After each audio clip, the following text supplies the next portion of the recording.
Lying just beneath everyday reality is a breathtaking world where much of what we perceive about the universe is wrong. Physicist and best-selling author Brian Greene takes you on a journey that bends the rules of human experience. Why don't we ever see events unfold in reverse order? According to the laws of physics, this can happen. It's a world that comes to light as we probe the most extreme realms of the cosmos, from black holes to the Big Bang, to the very heart of matter itself. I'm gonna have what he's having. Here, our universe may be one of numerous parallel realities. The three-dimensional world may be just an illusion, and there's no distinction between past, present, and future. But how could this be? How could we be so wrong about something so familiar? Does it bother us? Absolutely. There's no principle built into the laws of nature that say that theoretical physicists have to be happy. It's a game-changing perspective that opens up a new world of possibilities. Coming up, the realm of tiny atoms and particles, the quantum realm. The laws here seem impossible. There's a sense in which things don't like to be tied down to just one location. Yet they're vital to everything in the universe. There's no disagreement between quantum mechanics and any experiment that's ever been done. What do they reveal about the nature of reality? Take a quantum leap on the fabric of the cosmos right now on Nova.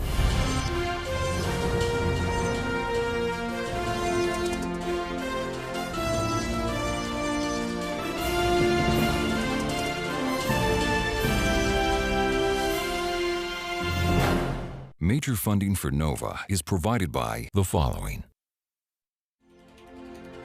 David H. Koch and Discovering New Knowledge, HHMI, and by the Corporation for Public Broadcasting, and by contributions to your PBS station from viewers like you. Thank you.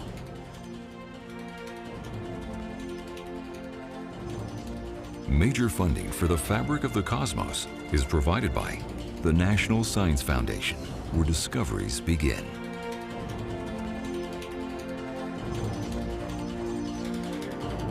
And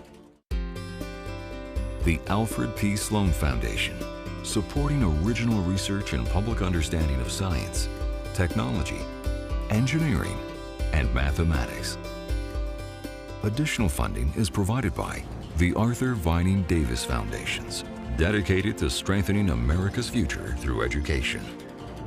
The U.S. Department of Energy's Office of Science, and the George D. Smith Fund.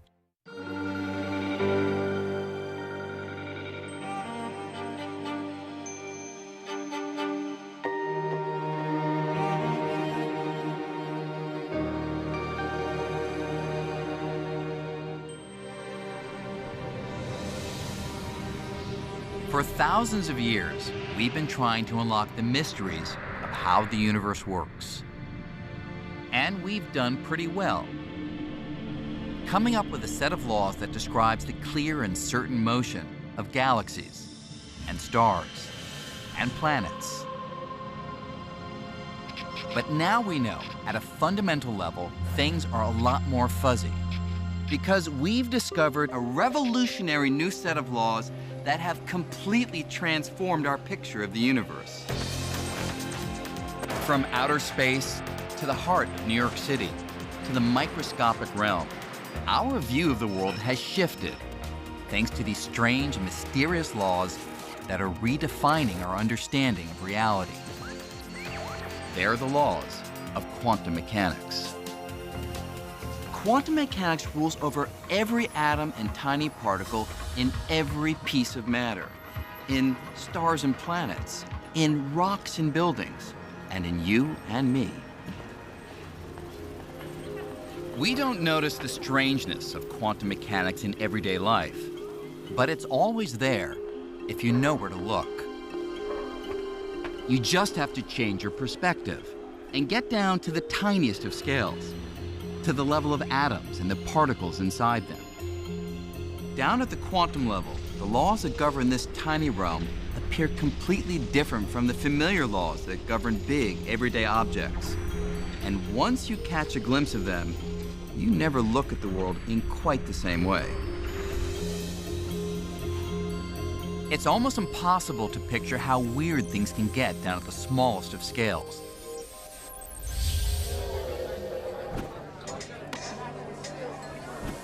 But what if you could visit a place like this, where the quantum laws were obvious, where people and objects behaved like tiny atoms and particles?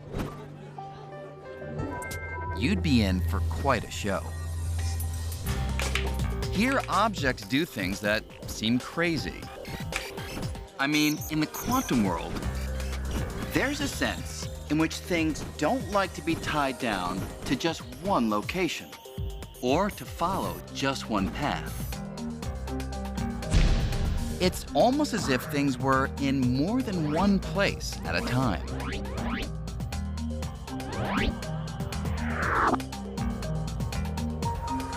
And what I do here can have an immediate effect somewhere else, even if there's no one there. And here's one of the strangest things of all. If people behave like the particles inside the atom, then most of the time, you wouldn't know exactly where they were. Instead, they could be almost anywhere until you look for them. Hey, I'm gonna have what he's having. So why do we believe these bizarre laws? Well, for over 75 years, we've been using them to make predictions for how atoms and particles should behave. And in experiment after experiment, the quantum laws have always been right.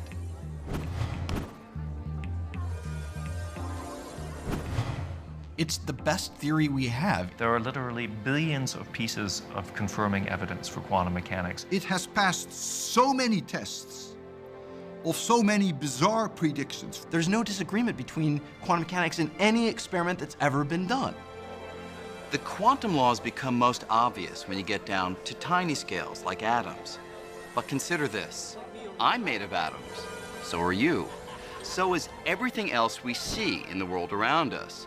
So it must be the case that these weird quantum laws are not just telling us about small things. They're telling us about reality.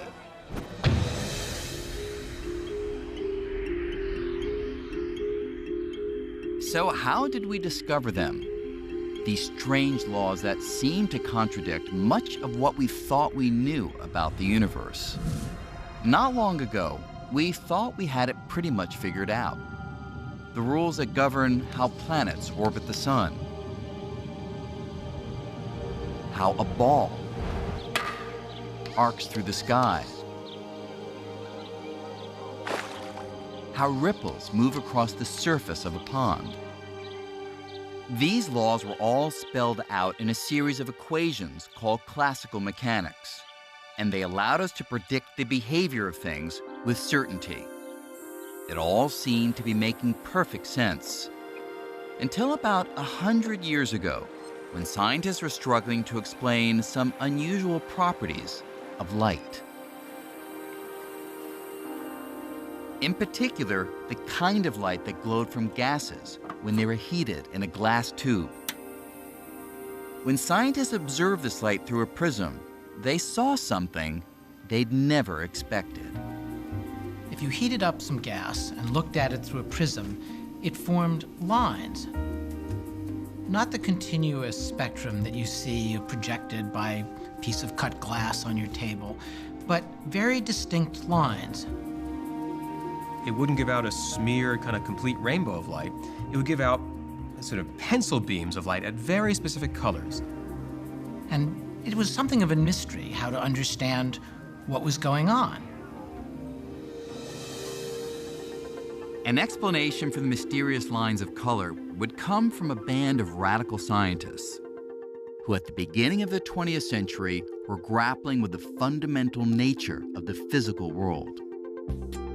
And some of the most startling insights came from the mind of Niels Bohr, a physicist who loved to discuss new ideas over ping pong. Bohr was convinced that the solution to the mystery lay at the heart of matter, in the structure of the atom.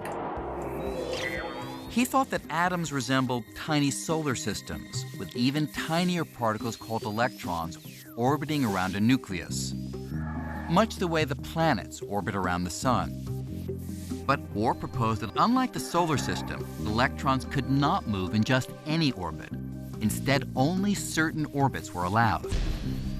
And he had a really surprising and completely counter-physical idea, which was that there were definite states, fixed orbits that these electrons could have, and only those orbits. Bohr said that when an atom was heated, its electrons would become agitated and leap from one fixed orbit to another. Each downward leap would emit energy in the form of light in very specific wavelengths, and that's why atoms produce very specific colors. This is where we get the phrase quantum leap. If it weren't for the quantum leap, you would have this smear of color coming out from an atom as it got excited or de-excited. But that's not what we see in the laboratory. You see very sharp reds and very sharp greens. It's the quantum leap that's the origin and the author of that sharp color. What made the quantum leap so surprising was that the electron goes directly from here to there, seemingly without moving through the space in between. It was as if Mars suddenly popped from its own orbit out to Jupiter. Bohr argued that the quantum leap arises from a fundamental and fundamentally weird property of electrons and atoms, that their energy comes in discrete chunks that cannot be subdivided, specific minimum quantities called quanta. And that's why there are only discrete, specific orbits that electrons can occupy. An electron had to be here or there and simply nowhere in between. And that's like nothing we experience in everyday life. Think of your daily life. When you eat food, you think your food is quantized? Do you think that you have to take a certain amount of minimum food? Food is not quantized. But the energy of electrons in an atom are quantized. That is very mysterious, why that is. As mysterious as it might be for tiny particles in an atom to act this way, the evidence quickly mounted showing that Bohr was right. In more and more experiments, electrons followed a different set of rules than planets or ping pong balls. Bohr's discovery was a game changer. And with this new picture of the atom, Bohr and his colleagues found themselves on a collision course with the accepted laws of physics. The quantum leap was just the beginning. Soon Bohr's radical views would bring him head-to-head with one of the greatest physicists in history.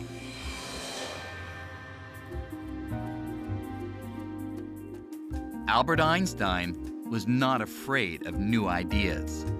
But during the 1920s, the world of quantum mechanics began to veer in a direction Einstein did not want to go. A direction that sharply diverged from the absolute definitive predictions that were the hallmark of classical physics. If you asked Einstein or other physicists at the time what it was that distinguished physics from all kind of flaky speculation, they would have said it's that we can predict things with certainty. And quantum mechanics seemed to pull the rug out from under that. One test in particular, which would come to be known as the double-slit experiment, exposed quantum mysteries like no other. If you're looking for a description of reality based on certainty, your expectations would be shattered.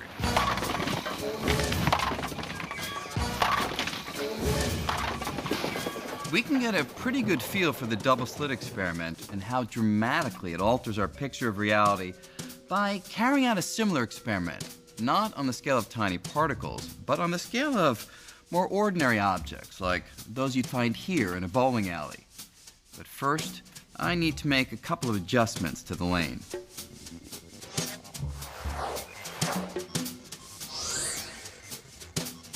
You'd expect that if I roll a few of these balls down the lane, they'll either be stopped by the barrier or pass through one or the other slit and hit the screen at the back.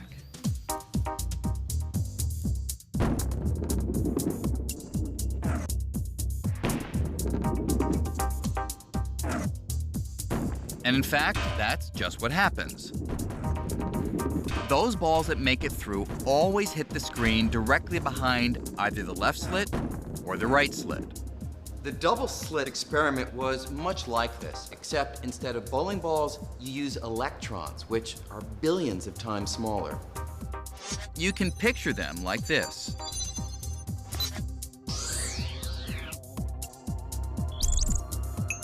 Let's see what happens if I throw a bunch of these balls. When electrons are hurled at the two slits, something very different happens on the other side.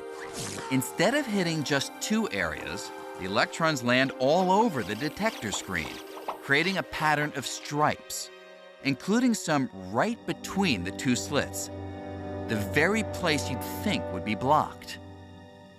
So, what's going on? Well, to physicists, even in the 1920s, this pattern could mean only one thing: waves. Waves do all kinds of interesting things, things that bowling balls would never do. They can split. They can combine. If I sent a wave of water through the double slits, it would split in two, and then the two sets of waves would intersect. Their peaks and valleys would combine, getting bigger in some places, smaller in others, and sometimes they'd cancel each other out. With the height of the water corresponding to brightness on the screen, the peaks and valleys would create a series of stripes and what's known as an interference pattern. So how could electrons, which are particles, form that pattern? How could a single electron end up in places a wave would go? Particles are particles, waves are waves. How can a particle be a wave? Unless you give up the idea that it's a particle and think, aha, this thing that I thought was a particle was actually a wave. A wave in an ocean? That's not a particle. The ocean is made out of particles, but the waves in the ocean are not particles. And rocks are not waves. Rocks are rocks. So a rock is an example of a particle, an ocean wave is an example of an ocean wave, and now somebody's telling you a rock is like an ocean wave. What?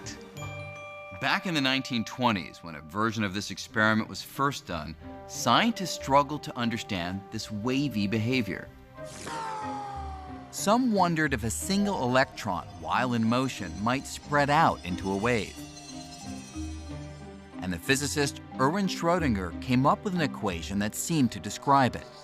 Schrödinger thought that this wave was a description of an extended electron, that somehow an electron got smeared out, and it was no longer a point, but was like a mush. There was a lot of argument about exactly what this represented. Finally, a physicist named Max Born came up with a new and revolutionary idea for what the wave equation described. Born said the wave is not a smeared out electron or anything else previously encountered in science. Instead, he declared it's something that's really peculiar, a probability wave. That is, Born argued that the size of the wave at any location predicts the likelihood of the electron being found there. Where the wave is big, that's not where most of the electron is. That's where the electron is most likely to be. And that's just very strange, right? So the electron on its own seems to be a jumble of possibilities. You're not allowed to ask, where is the electron right now?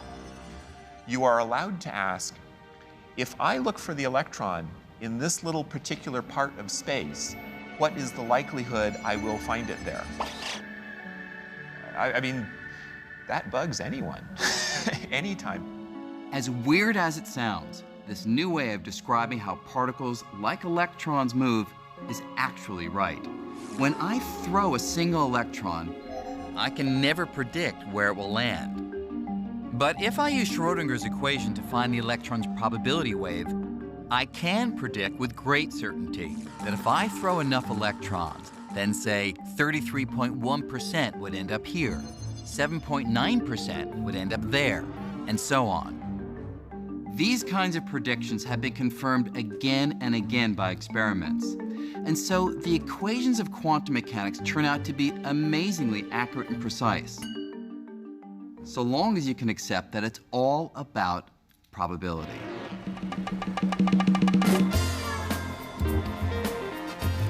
If you think that probability means you're reduced to guessing, the casinos of Las Vegas are ready to prove you wrong. Try your hand at any one of these games of chance, and you can see the power of probability. Let's say I place a $20 bet on number 29 here at the roulette table.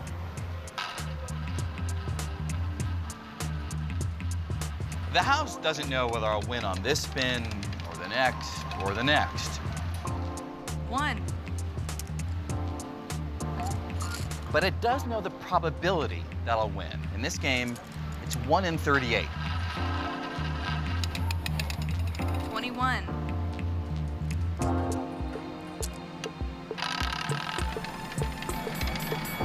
29.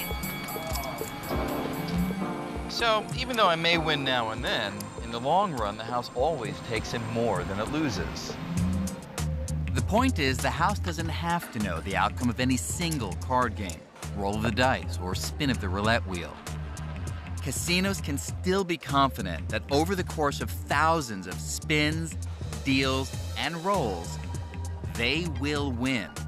And they can predict with exquisite accuracy exactly how often. According to quantum mechanics, the world itself is a game of chance much like this. All the matter in the universe is made of atoms and subatomic particles that are ruled by probability, not certainty. At base, nature is described by an inherently probabilistic theory. And that is highly counterintuitive and something which many people would find difficulty accepting. One person who found it difficult was Einstein. Einstein could not believe that the fundamental nature of reality at the deepest level was determined by chance. And this is what Einstein could not accept. Einstein said, God does not throw dice. He didn't like the idea that we couldn't with certainty say this happens or that happens. But a lot of other physicists weren't so put off by probability, because the equations of quantum mechanics gave them the power to predict the behavior of groups of atoms and tiny particles with astounding precision. Before long, that power would lead to some very big inventions. Lasers, transistors, the integrated circuit, the entire field of electronics. If quantum mechanics suddenly went on strike, every single machine that we have in the US almost would stop functioning. The equations of quantum mechanics would help engineers design microscopic switches that direct the flow of tiny electrons and control virtually every one of today's computers, digital cameras, and telephones. All the devices that we live on, diodes, transistors, just to form the basis of information technology, the basis of daily life in all sorts of ways. They work, and why do they work? They work because of quantum mechanics. I'm tempted to say that without quantum mechanics, we'd be back in the dark ages. I guess more accurately, without quantum mechanics, we'd be back in the 19th century. Steam engines, telegraph signals. Quantum mechanics is the most successful theory that we physicists have ever discovered. And yet we're still arguing about what it means, what it tells us about the nature of reality. In spite of all its triumphs, quantum mechanics remains deeply mysterious. It makes all this stuff run, but we still haven't answered basic questions raised by Albert Einstein all the way back in the 1920s and 30s. Questions involving probability and measurement, the act of observation. For Niels Bohr, measurement changes everything. He believed that before you measured or observed a particle, its characteristics were uncertain. For example, an electron in the double-slit experiment. Before the detector at the back pinpoints its location, it could be almost anywhere with a whole range of possibilities, until the moment you observe it. And only at that point will the location's uncertainty disappear. According to Bohr's approach to quantum mechanics, when you measure a particle, the act of measurement forces the particle to relinquish all of the possible places it could have been and select one definite location where you find it. The act of measurement is what forces the particle to make that choice. Niels Bohr accepted that the nature of reality was inherently fuzzy, but not Einstein. He believed in certainty, not just when something is measured or looked at, but all the time. As Einstein said, I like to think the moon is there, even when I'm not looking at it. That's what Einstein was so upset about. Do we really think the reality of the universe rests on whether or not we happen to open our eyes? That's just bizarre. Einstein was convinced something was missing from quantum theory, something that would describe all the detailed features of particles, like their locations, even when you were not looking at them. But at the time, few physicists shared his concern. And Einstein just thought it was giving up on the job of the physicist. It wasn't bad physics per se, it just was totally incomplete. That's Einstein's refrain. Quantum mechanics is not incorrect, it's insofar as it goes, but it's incomplete. It doesn't capture all of the things that can be said or predicted with certainty. Despite Einstein's arguments, Niels Bohr remained unmoved. When Einstein repeated that God does not play dice, Bohr responded, "Stop telling God what to do." But in 1935, Einstein thought he'd finally found the Achilles heel of quantum mechanics. Something so strange, so counter to all logical views of the universe, he thought it held the key to proving the theory was incomplete. It's called entanglement. The most bizarre, the most absurd, the most crazy, the most ridiculous prediction that quantum mechanics makes is entanglement. Entanglement is a theoretical prediction that comes from the equations of quantum mechanics. Two particles can become entangled if they're close together and their properties become linked. Remarkably, quantum mechanics says that even if you separated those particles, sending them in opposite directions, they could remain entangled, inextricably connected. To understand how profoundly weird this is, consider a property of electrons called spin. Unlike a spinning top, an electron spin, as with other quantum qualities, is generally completely fuzzy and uncertain until the moment you measure it. And when you do, you'll find it's either spinning clockwise or counterclockwise. It's kind of like this wheel. When it stops turning, it will randomly land on either red or blue.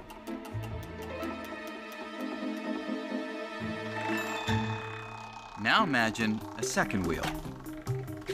If these two wheels behave like two entangled electrons, then every time one landed red, the other is guaranteed to land on blue. And vice versa. Now, since the wheels are not connected, that's suspicious enough. But the quantum mechanics embraced by Niels Bohr and his colleagues went even further, predicting that if one of the pair were far away, even on the moon, with no wires or transmitters connecting them, still, if you look at one and find red, the other is sure to be blue. In other words, if you measured a particle here, not only would you affect it, but your measurement would also affect its entangled partner, no matter how distant. For Einstein, that kind of weird long-range connection between spinning wheels or particles was so ludicrous, he called it spooky. Spooky action at a distance. What's surprising is that when you make a measurement of one particle, you affect the state of the other particle. You change its state. There's no forces or pulleys or, telephone wires. There's nothing connecting those things, right? How could my choice to act here have anything to do with what happens over there? So there's no way they can communicate with each other. So it is completely bizarre. Einstein just could not accept that entanglement worked this way, convincing himself that only the math was weird, not reality. He agreed that entangled particles could exist, but he thought that there was a simpler explanation for why they were linked that did not involve a mysterious long-distance connection. Instead, he insisted that entangled particles were more like a pair of gloves. Imagine someone separates the two gloves, putting each in a case.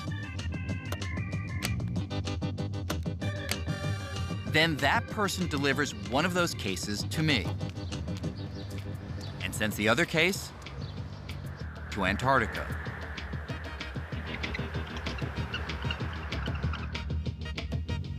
Thanks. Before I look inside my case, I know that it has either a left hand or a right hand glove. And when I open my case, if I find a left-hand glove, then at that instant, I know the case in Antarctica must contain a right-hand glove, even though no one has looked inside. There's nothing mysterious about this. Obviously, by looking inside the case, I've not affected either glove. This case has always had a left-hand glove, and the one in Antarctica has always had a right-hand glove. That was set from the moment the gloves were separated and packed away. Now, Einstein thought that exactly the same idea applies to entangled particles. Whatever configuration the electrons are in must have been fully determined from the moment that they flew apart. So, who was right? Bohr, who championed the equations that said that particles were like spinning wheels that could immediately link their random results even across great distances, or Einstein, who believed there was no spooky connection, but instead everything was decided well before you looked. Well, the big challenge in figuring out who is right, Bohr or Einstein, is that Einstein is saying a particle, say, has a definite spin before you measure it. How do you check that, you say to Einstein? He says, well, measure it and you'll find the definite spin. Bohr would say, but it's the act of measurement that brought that spin to a definite state. No one knew how to resolve the problem. So the whole question came to be considered philosophy, not science. In 1955, Einstein died, still convinced that quantum mechanics offered, at best, an incomplete picture of reality.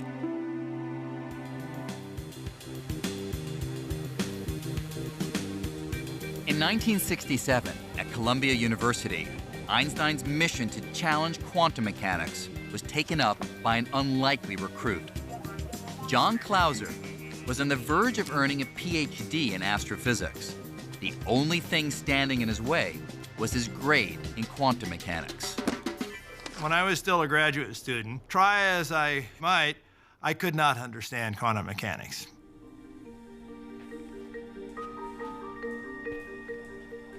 Clauser was wondering if Einstein might be right when he made a life-altering discovery. It was an obscure paper by a little-known Irish physicist named John Bell. Amazingly, Bell seemed to have found a way to break the deadlock between Einstein and Bohr and show once and for all who was right about the universe. I was convinced that the quantum mechanical view was probably wrong. Reading the paper, Clauser saw that Bell had discovered how to tell if entangled particles were really communicating through spooky action, like matching spinning wheels, or if there was nothing spooky at all, and the particles were already set in their ways, like a pair of gloves. What's more, With some clever mathematics, Bell showed that if spooky action were not at work, then quantum mechanics wasn't merely incomplete, as Einstein thought. It was wrong. I came to the conclusion that, my God, this is one of the most profound results I've ever seen. Bell was a theorist, but his paper showed that the question could be decided if you could build a machine that created and compared many pairs of entangled particles. Bell turned the question into an experimental question. It wasn't just going to be about philosophy or trading pieces of paper. And the experiment that he envisioned could be done. You could really set up an actual experiment to force the issue. Clauser set about constructing a machine that would finally settle the debate. Now, I was just this punk graduate student at the time. This really seemed like, wow. There's always the slim chance that you will find a result that will shake the world.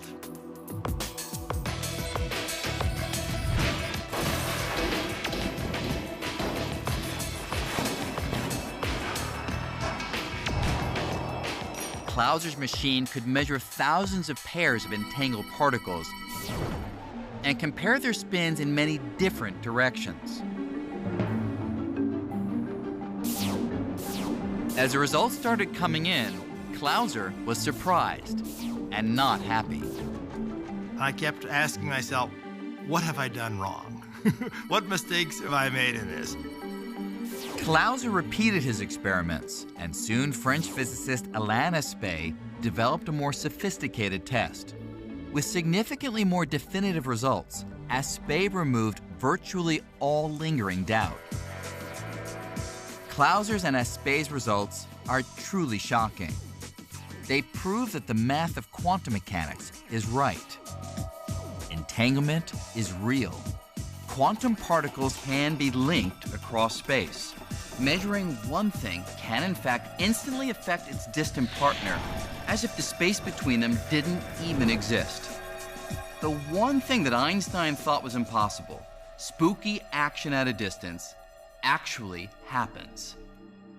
I was, again, very saddened that I had not overthrown quantum mechanics, because I still had, and to this day, still have great difficulty in understanding it. That is the most bizarre thing of quantum mechanics. It is impossible to even comprehend. Don't even ask me why. Don't ask me which you're going to, how it works, because it's an illegal question. All we can say is that is apparently the way the world ticks. So if we accept that the world really does tick in this bizarre way, could we ever harness the long-distance spooky action of entanglement to do something useful? Well, one dream has been to somehow transport people and things from one place to another without crossing the space in between. In other words, teleportation. Lead me aboard. Energize. Energize. Star Trek has always made beaming or teleporting look pretty convenient. It seems like pure science fiction, but could entanglement make it possible? Remarkably, tests are already underway here on the Canary Islands off the coast of Africa. We do the experiments here on the Canary Islands because you have 2 observatories, and after all, it's a nice environment. Anton Zeilinger is a long way from teleporting himself or any other human. But he is trying to use quantum entanglement to teleport tiny individual particles. In this case, photons, particles of light.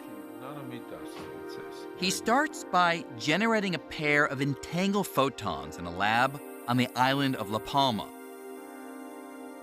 One entangled photon stays on La Palma, while the other is sent by laser to the island of Tenerife, 89 miles away. Now Zeilinger brings in a third photon, the one he wants to teleport, and has it interact with the entangled photon on La Palma. the team studies the interaction, comparing the quantum states of the two particles. And here's the amazing part. Because of spooky action, the team's able to use that comparison to transform the entangled photon on the distant island into an identical copy of that third photon. It's as if the third photon has teleported across the sea without traversing the space between the islands. Sort of extract the information carried by the original and make a new original there. Using this technique, Zeilinger has successfully teleported dozens of particles.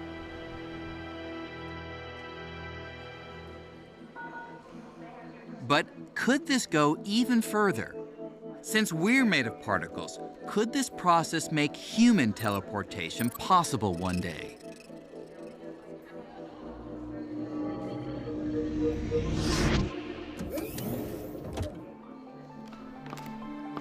Welcome to New York City. Let's say I want to get to Paris for a quick lunch. Well, in theory, entanglement might someday make that possible. Here's what I'd need. A chamber of particles here in New York that's entangled with another chamber of particles in Paris. Right this way, Mr. Green. I would step into a pod that acts sort of like a scanner or a fax machine. While the device scans the huge number of particles in my body, more particles than there are stars in the observable universe, it's jointly scanning the particles in the other chamber, and it creates a list that compares the quantum state of the two sets of particles. And here's where entanglement comes in. Because of spooky action at a distance, that list also reveals how the original state of my particles is related to the state of the particles in Paris.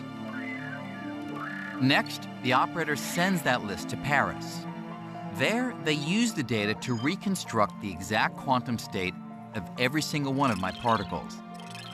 And a new me materializes. It's not that the particles traveled from New York to Paris. It's that entanglement allows my quantum state to be extracted in New York and reconstituted in Paris, down to the last particle.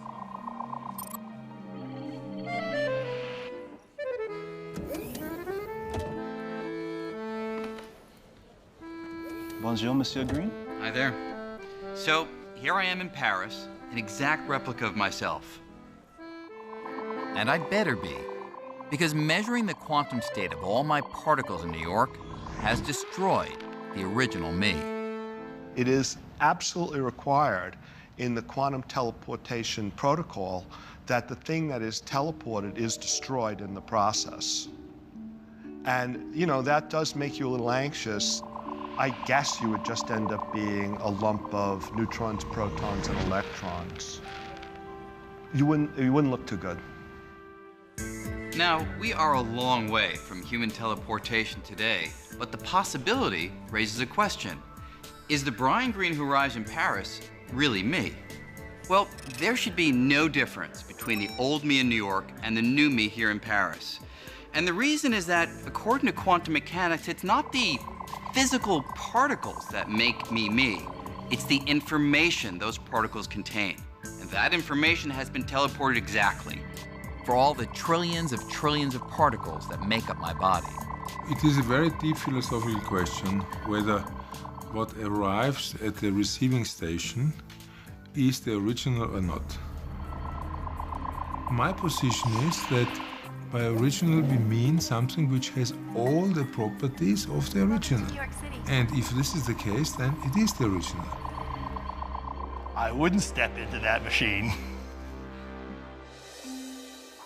Whether or not human teleportation ever becomes a reality, the fuzzy uncertainty of quantum mechanics has all sorts of other potential applications. Here at MIT, Seth Lloyd is one of many researchers trying to harness quantum mechanics in powerful new ways. Quantum mechanics is weird. That's just the way it is. So, you know, life is dealing us weird lemons. Can we make some weird lemonade from this? Lloyd's weird lemonade comes in the form of a quantum computer. These are the guts of a quantum computer. This gold and brass contraption might not look anything like your familiar laptop, but at its heart, it speaks the same language, binary code, a computer language spelled out in zeros and ones, called bits. So the smallest chunk of information is a bit. And what a computer does is simply busts up the information to the smallest chunks and then flips them really, really, really rapidly. This quantum computer speaks in bits, but unlike a conventional bit, which at any moment can be either 0 or 1, a quantum bit is much more flexible. You know, something here can be a bit. Here is 0, there is 1. That's a bit of information. So if you can have something that's here and there at the same time, then you have a quantum bit or qubit. Just as an electron can be a fuzzy mixture of spinning clockwise and counterclockwise, a quantum bit can be a fuzzy mixture of being a 0 and a 1. And so a qubit can multitask. Then it means you can do computations in ways that our classical brains could not have dreamed of. In theory, quantum bits could be made from anything that acts in a quantum way, like an electron or an atom. The qubits at the heart of this computer are tiny superconducting circuits built with nanotechnology that can run in 2 directions at once. Since quantum bits are so good at multitasking, if we can figure out how to get qubits to work together to solve problems, our computing power could explode exponentially. To get a feel for why a quantum computer would be so powerful, imagine being trapped in the middle of a hedge maze.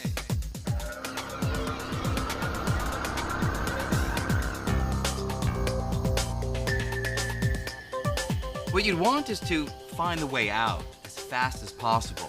The problem is there are so many options. And I just have to try them out, one at a time. That means I'm going to hit lots of dead ends,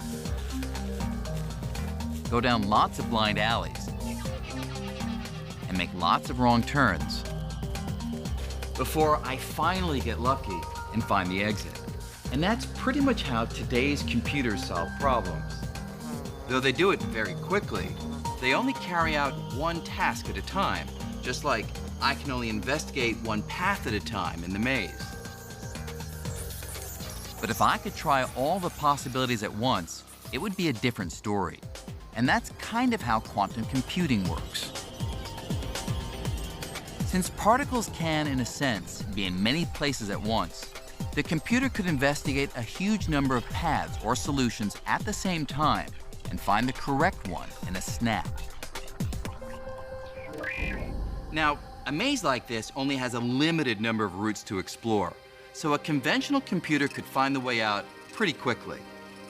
But imagine a problem with millions or billions of variables, like predicting the weather far in advance. We might be able to forecast natural disasters like earthquakes or tornadoes. Solving that kind of problem right now would be impossible because it would take a ridiculously huge computer. But a quantum computer could get the job done with just a few hundred atoms.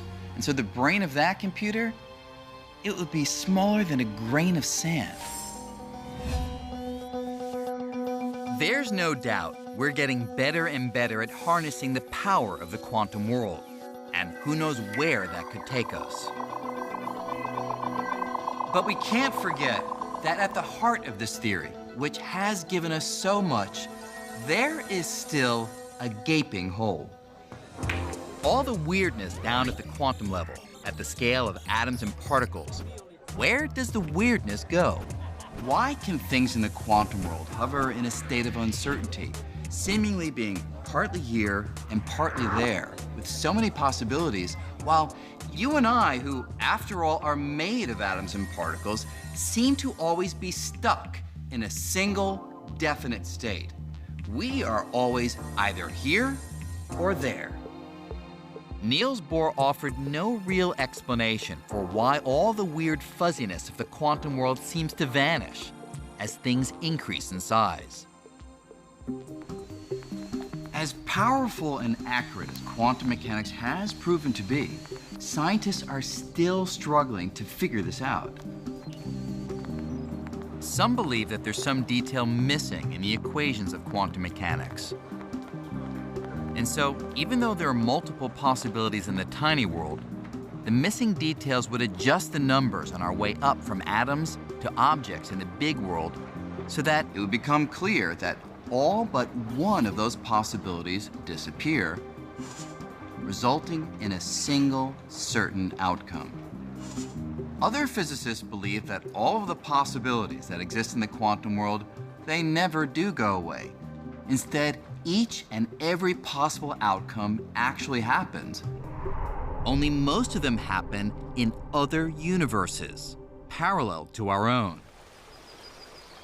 It's a mind-blowing idea, but reality could go beyond the one universe we all see and be constantly branching off, creating new, alternative worlds where every possibility gets played out. This is the frontier of quantum mechanics, and no one knows where it will lead.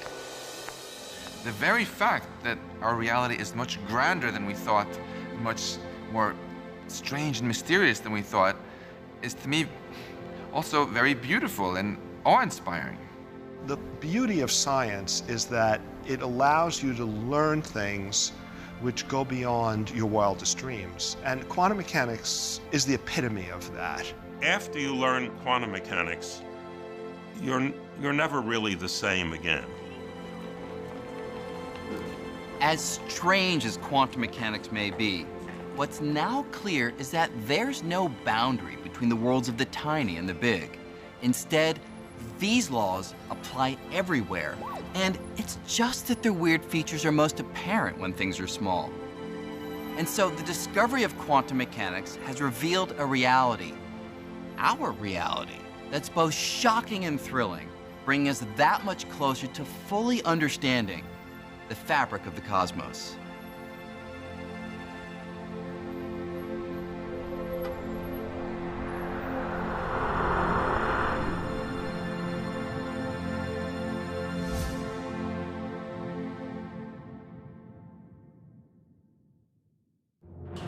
Major funding for NOVA is provided by David H. Koch and Discovering New Knowledge. HHMI. And by the Corporation for Public Broadcasting. And by contributions to your PBS station from viewers like you. Thank you.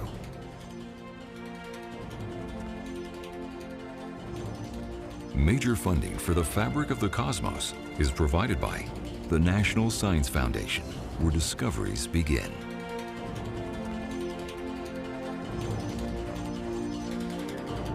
And the Alfred P. Sloan Foundation, supporting original research and public understanding of science, technology, engineering, and mathematics. Additional funding is provided by the Arthur Vining Davis Foundations, dedicated to strengthening America's future through education. The U.S. Department of Energy's Office of Science. And the George D. Smith Fund.